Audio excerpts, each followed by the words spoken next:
regime. Kapod wantiere weche motenore kod mano, jalup jatend piny Kenya Rigathi Gachagua ramoni onge thuolo magingo mar bede twak kod kweth mar Azimio la Umoja One Kenya Alliance.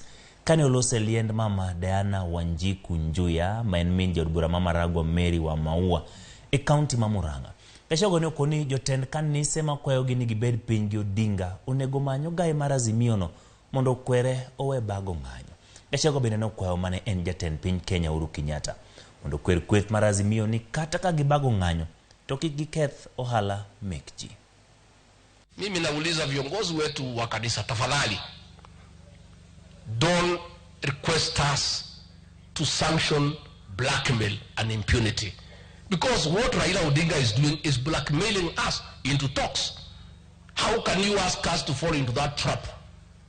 Atu wanasema ati mimi ndio nakataa. Mimi sikatai chochote, ile mimi ninasema ati mtu aharibu mali ya watu ati ndio tuketi.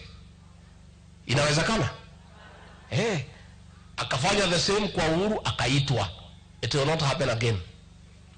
Akae kwake, lakini sisi kama tutakuwa na discussion na Raila ni sawa. Tungetaka tuwe na discussion na Raila na Uhuru pamoja. Watuambie ile pesa ya Kenya walipeleka Cayman's Island watarudisha lini? Hiyo tunaweza ongea. Mambo ati akuja tumgawie serikali nusu, that is not possible. It cannot happen. It will not happen.